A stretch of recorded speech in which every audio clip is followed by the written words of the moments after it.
میں تھوڑے تھوڑے اشارے کر کے بتا دیتا ہوں. جب آپ بیٹے ہیں تو آپ کہہ رہے ہیں کاش میرے ماں باپ زندہ ہوتے، میں ان کی خدمت کرتا. پھر فرمایا اور نہیں تو میری ماں تو ہوتی.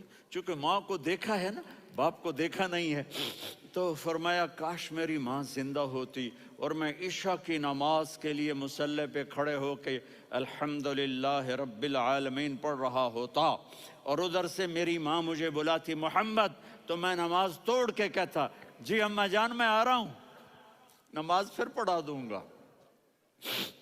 اپنے والدین کی عزت کرو.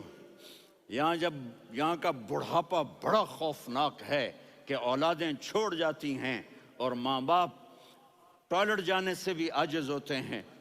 اپنی ماں کی دعا لو، اپنے باپ کی دعا لو. میرے نبی نے فرمایا ہاں عمر میرے بعد ایک آدمی آئے گا، اس کا نام ہوگا اویس، اور وہ کرن کی شاخ سے ہوگا.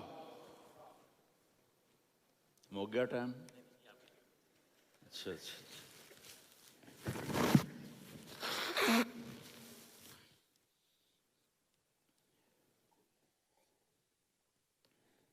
اس سے دعا کرانا، علی آپ بھی، عمر آپ بھی.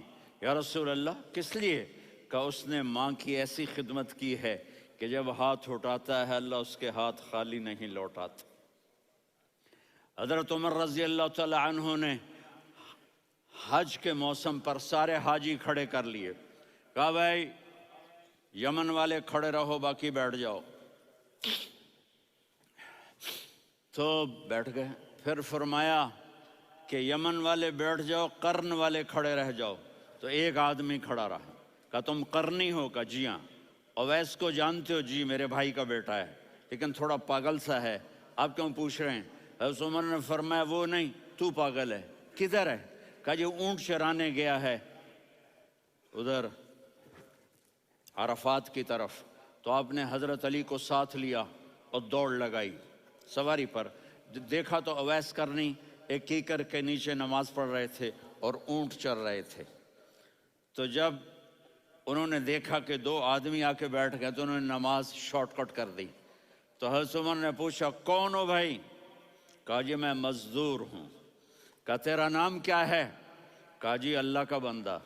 کہا رے بھائی تیری ماں نے تیرا نام کیا رکھا ہے؟ اس نے تو نہ حضرت عمر کو دیکھا تھا نہ علی کو. وہ کہنے لگا بھائی تم کون لوگ ہو میرا انٹرویو کرنے والے؟ یہ تو میں اپنی زبان میں کہہ رہا ہوں. تو حضرت علی بولے کہ بھائی یہ ہیں امیر المومنین عمر بن خطاب اور میں ہوں علی بن ابی طالب. تو وہ ایسے کانپنے لگے. میں معافی چاہتا ہوں، میں پہلی دفعہ آیا ہوں، میں نے آپ کو دیکھا نہیں. فرمائیے آپ. حضرت عمر نے کہا ہاتھ اٹھا ہمارے لیے دعا کر. تو وہ رونے لگے. آپ نبی کے صحابی، میں عاجز مسکین میں دعا کروں؟ میری اوقات ہے میں دعا کروں؟ کہاں ہمیں ہمارے نبی نے فرمایا تھا اویس آئے تو دعا کروانی ہے. عمر اور علی جیسی ہستیوں کو دعا کے لیے کہا جا رہا ہے. پیچھے تہجد ہے؟ نہیں. جہاد ہے؟ نہیں. علم ہے؟ نہیں. نماز ہے؟ نہیں. روزہ ہے؟ نہیں. زکوٰۃ ہے؟ نہیں. خیرات ہے؟ نہیں. کیا ہے؟ ماں کی خدمت، ماں کی خدمت، ماں کی خدمت. میرے نبی نے فرمایا لوگ جنت میں چلیں گے، اویس چلے گا. جب گیٹ پر پہنچے گا تو اللہ کہیں گے اویس کو پیچھے ہٹا دو، باقی اندر چلے جاؤ. تو اویس کرنے ڈر جائیں گے کہ یا اللہ جنت کے دروازے پر مجھے پیچھے ہٹا دیا. تو اللہ کہیں گے پیچھے دیکھو، ویسے پیچھے مڑ کے دیکھیں گے تو لوگوں کا مجمع ہوگا جو جہنم میں جا رہے ہوں گے، ایمان والے، گنہگار مسلمان. تو میرا اللہ کہے گا اویس اپنی انگلی کو پھیرتا جا، جس پر تیری انگلی پڑے گی تیری تو فیل سب کو جنت میں ڈال دوں گا. یہ ماں ہے، صرف ڈالر ہی سب کچھ نہیں ہے، یہ ماں ہے. میرے نبی نے فرمایا تیرا باپ تیری جنت کا سب سے بڑا دروازہ ہے. اگر تو نے باپ کو ناراض کر کے موت پائی تو تیرے لیے جنت کا دروازہ کھل نہ سکے گا. یہ باپ کا مقام ہے. پھر آپ نے 11 شادیاں کی. کیوں کی؟ سنو حدیث، ما تزوجت وما زوجت الا بوحی من السماء نزل به جبریل، کہا میرے ساتھیوں سنو، اللہ کی قسم میں نے کوئی شادی اپنی مرضی سے نہیں کی، میرے اللہ نے فرمایا یہاں کرو، میں نے کی۔ میں نے اپنی بیٹی وہاں دی جہاں میرے اللہ نے فرمایا۔ تو اتنی شادیاں کیوں کی ہیں؟ ہمیں گھر کی زندگی سمجھانے کے لیے۔ میری بات غور سے سنو، دنیا کا سب سے بڑا رشتہ خاوند اور بیوی ہے، سب سے مقدس رشتہ ماں باپ ہے، لیکن سب سے بڑا رشتہ خاوند اور بیوی ہے۔ جب یہ ٹوٹ جاتا ہے تو پوری نسل برباد ہو جاتی ہے۔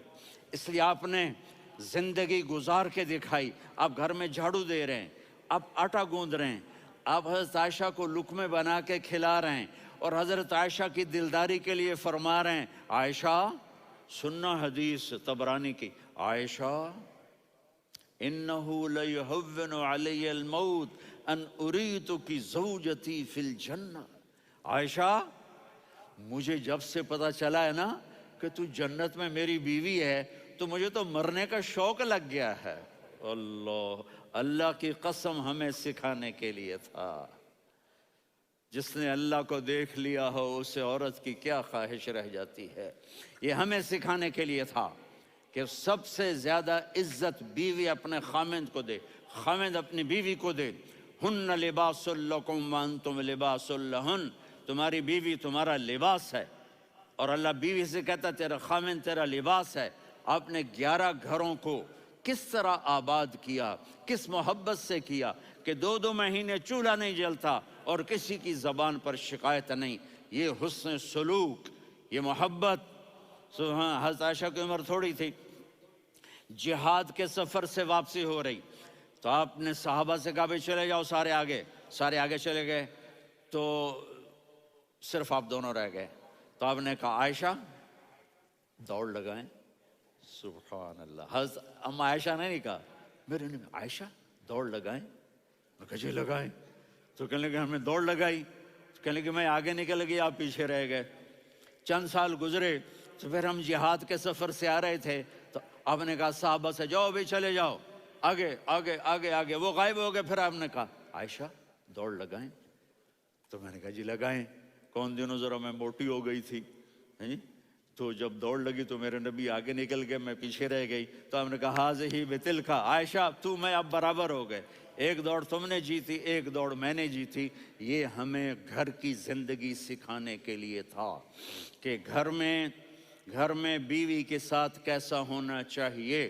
اور عورتوں کے لیے کہا اگر میری شریعت میں سجدہ ہوتا تو میں بیوی سے کہتا اپنے خاوند کو سجدہ کرے، تاکہ ایک نسل تیار ہو، بیلنس زندگی گزارو۔ میں نے کل بھی کہا تھا، آج بھی کہہ رہا ہوں، امبیلنس لائف ہماری اولاد کو تباہ کر رہی ہے۔ میرے پاس پرسوں 30-40 لوگ آ گئے، تو ایک نے کہا جی یہاں ہم اولاد کے بارے میں بڑے پریشان ہیں، کیا کریں، کوئی ہمیں اس کا سلوشن بتائیں۔ میں نے کہا بہت آسان ہے، ماں اپنے بچے کو ٹائم دے۔ نصیحت کی بات نہیں کر رہا ہوں، ٹائم دے۔ میں نے کل آپ کو شکل بنا کے دکھایا تھا کہ میرے نبی حسن حسین کو کمر پہ بٹھا کے کمرے میں چکر لگاتے ہیں۔ اتنے بڑے ہستی، اتنے بڑے نبی، اور بچوں کے لیے وقت نکال رہے ہیں اور ان کو لے کر گھوم رہے ہیں۔ پھر دونوں بھائیوں کو اتار دیتے اور ان کی بہن زینب کو بٹھاتے اور پھر کمرے میں چکر لگاتے، پھر فرماتے تمہارا اونٹ کیسا ہے۔ ایک دفعہ آپ سجدے میں گئے، فرض نماز، فرض، اور سجدہ لمبا، اتنا لمبا ہوا کہ صحابہ سمجھے اللہ کے نبی فوت ہو گئے۔ عبداللہ بن مسعود فرماتے ہیں میں پہلی صف میں تھا تو میں نے یوں کر کے دیکھا، بھئی چکر کی ہے، تو دیکھا دونوں بھائی حسن حسین میرے نبی کی کمر پہ چڑھے ہوئے تھے اور میرے نبی نے سجدے سے سر نہیں اٹھایا۔ یہ کام کرو تو بچے تم سے پیار کریں گے۔ تم کہتے ہو بچے ہم سے ڈرتے نہیں، میں نے کل بھی کہا تھا ڈائن نہ بنو، ماں بنو، تھانے دار نہ بنو، باپ بنو۔ تو انہوں نے ایسے ہاتھ آگے کیا کہ میں بچوں کو نیچے اتاروں۔ تو مجھے دیکھنا، آپ نے یہاں سے ایسے سجدہ ہوتا ہے نا، تو آپ نے ادھر یا ادھر سے دیکھا کہ ایک ہاتھ آگے آ رہا ہے میرے بچوں کو اتارنے کے لیے، تو آپ نے سجدے میں یوں کیا، یہ دیکھ رہے ہو، وہ پیچھے ہٹ گئے۔ جب تک وہ خود نہیں اترے میرے نبی نے سجدے سے سر نہیں اٹھایا، اور جب نماز سے فارغ ہوئے تو ایک دم دونوں کو اپنی گود میں لیا کہ بے ابی ہما و امی لا تؤذوہما، میری جان قربان ہو ان دونوں پر، یہ میرے جگر کے ٹکڑے ہیں، انہیں دکھ نہ پہنچانا۔ کیا آپ دیکھ رہے تھے ایک زہر میں تڑپ تڑپ کے مارا جائے گا اور ایک کا سر کاٹ کے نیزے پہ چڑھایا جائے گا۔